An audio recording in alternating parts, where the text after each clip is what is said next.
Hello, everybody. Welcome to SJC Engage Intro to the Role of a Department Training Processor.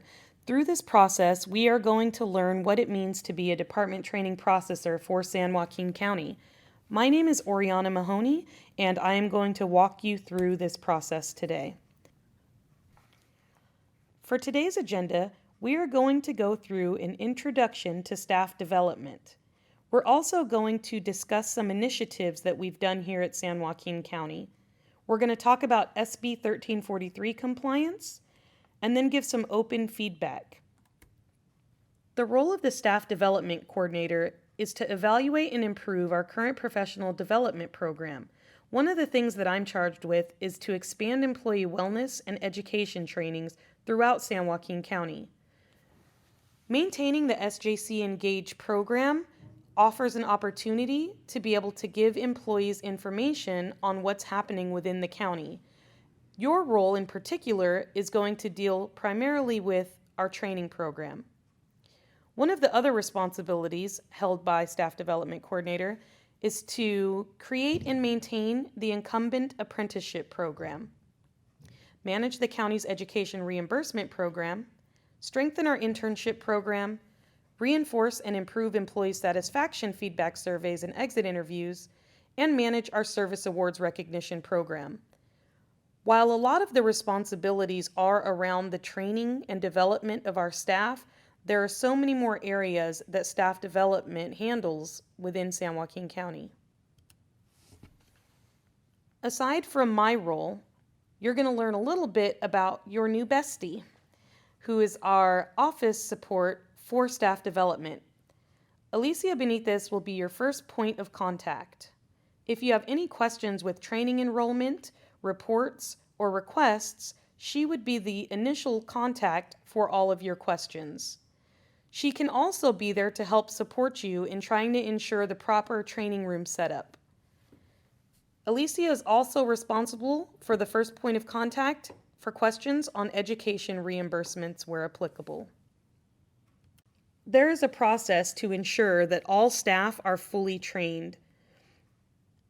We have the Engage leader, which is myself, and Engage support, which is Alicia, who's there to help and support you, our 55 plus Engage supporters or department training processors, to ensure that all San Joaquin County staff receive the appropriate training. Department training processors are responsible for ensuring that San Joaquin County staff receive the full breadth of their trainings. A lot of these will be mandatory trainings, so whether it's HR mandatory trainings, department-specific mandatory trainings, or elective trainings that are optional trainings that a staff member may opt to, it is your role as a department training processor to get people signed up and ensure that their PeopleSoft record is fully maintained. We're going to walk through some acronyms that are used often in the role of a department training processor. The first acronym we're going to cover is a DTP. In a lot of correspondence and meetings, I will just refer to department training processors as DTP. That is the role that you have been maybe voluntold as opposed to assigned. New employee orientation is our 2-day employee orientation for all new hires. We refer to this as NEO. In your meetings and in other correspondence that's sent out by staff development, we may just refer to new employee orientation as NEO. HR is our human resources department. We will refer a lot to EEO, which is our equal employment opportunity, as a lot of the mandatory trainings have legal compliance backings, and many of those fall under our EEO unit within human resources. We have a program called Human Resources Leadership Academy that helps to provide trainings for our management. We refer to those as HRLA courses.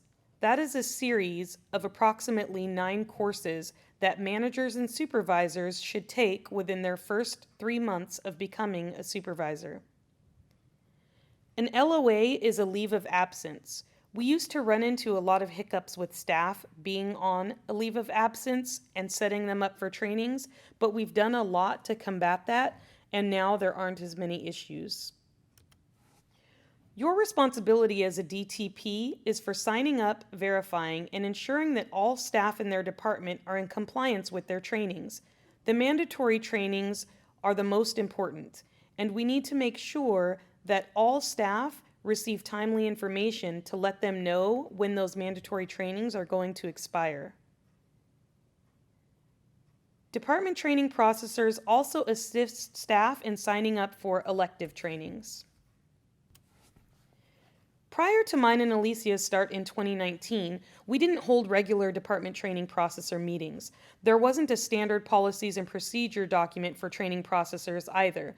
One of the first things that we did was to create quarterly department training processor meetings so that we could make sure that all of you in your role receive up-to-date information in a timely fashion.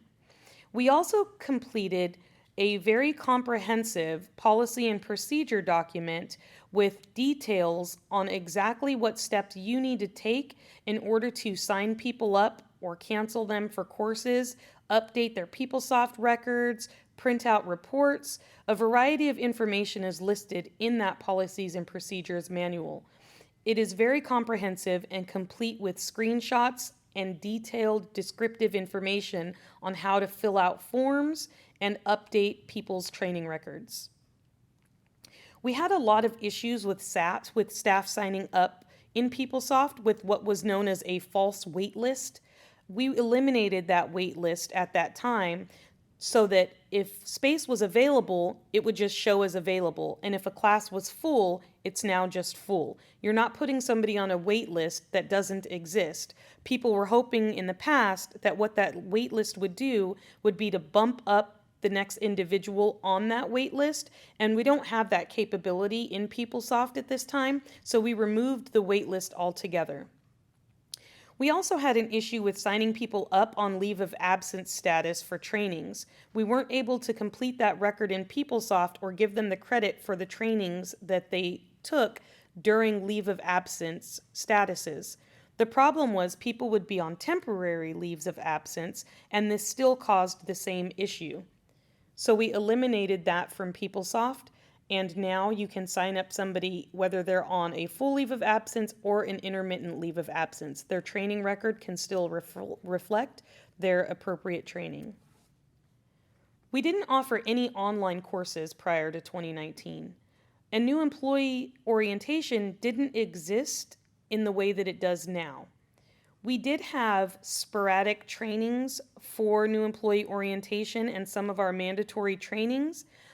Our 2-day new employee orientation allows for staff to receive the vast majority of their mandatory trainings within their first 2 days of employment. These mandatory trainings are only the human resources mandatory trainings. There may be additional mandatory trainings required by the different departments. We would have an issue with a race to get staff registered for classes due to limited course offerings. An in-person capacity was very difficult. One of the things that we did to change that was we opened up training availability at places like our San Joaquin County Agricultural Center, which allows for a lot more staff to be able to fit into the physical space. That 2-day new employee orientation process included upfront mandatory HR trainings, and it happens every first and second day of the beginning of a pay period. This eliminated a lot of the course availability challenges that we were having with the limited space and with the limited capacity for staff to be able to continuously train other departments. In September of 2020, new employee orientation went to an online platform with some live virtual and some pre-recorded and self-guided processes. This truly eliminated the capacity issue. This was primarily done because of COVID-19. We were forced to move our new employee orientation to an online platform, but it allowed for capacity to be unlimited when it comes to individuals being able to take these courses. Our training catalog is done twice a year. We used to have a summer catalog that would be just for June and July. We eliminated that and created just 2 catalogs that run January to June and then July to December. All of the course offerings are available to view online at sjcengage.com. There's a list of mandatory trainings as well as elective trainings. Those courses fluctuate as to what is available depending on the catalog sessions. Another thing that we did was to restructure the HRLA series. This series of 9 leadership courses for managers receives a certificate at the end of the courses.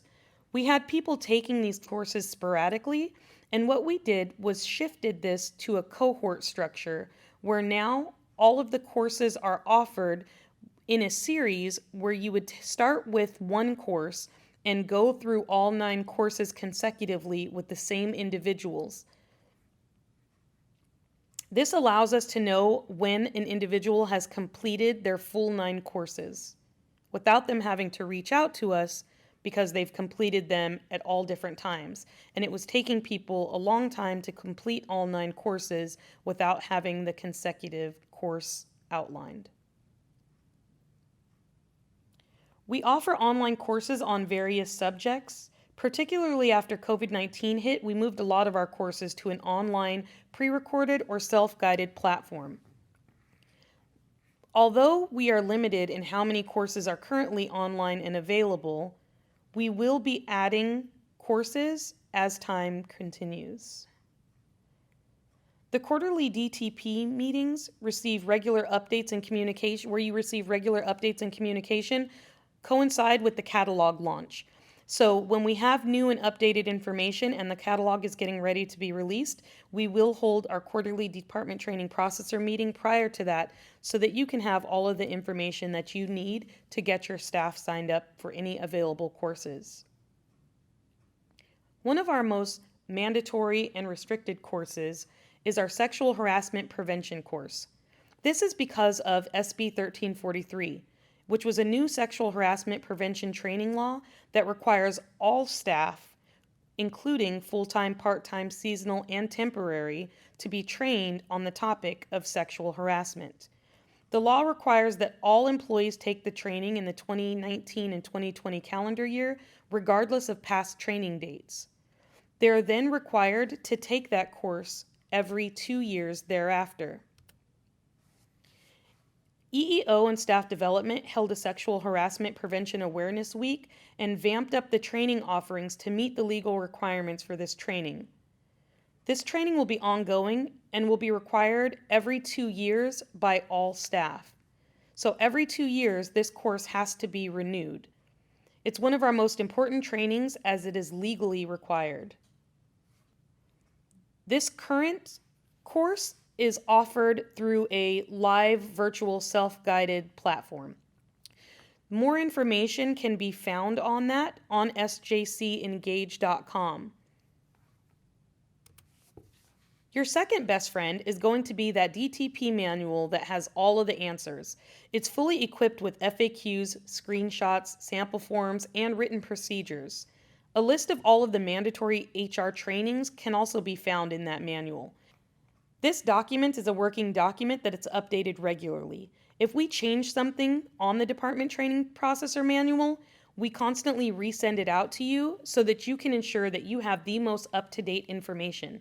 We also discuss this manual during our department training processor meetings to see if anybody has found any glitches, hiccups, or if there's things that they feel they need us to add to the manual. It is going to be your strongest resource. A couple of quick tips for you.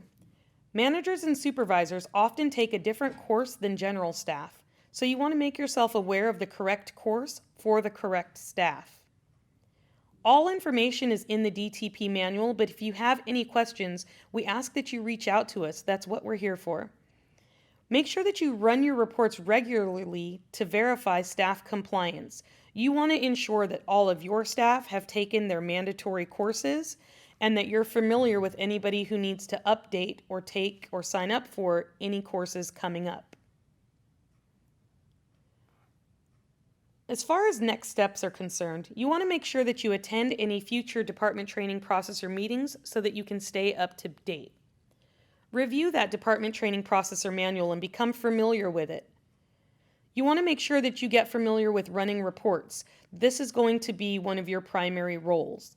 Your supervisor or manager may ask you to run reports for their staff so that they can view who is and is not out of compliance for specific trainings. If you ever need support in this role, definitely reach out to us. We're absolutely here to help you. And if you have further questions after watching this, then please reach out to us. Thank you and welcome to our team.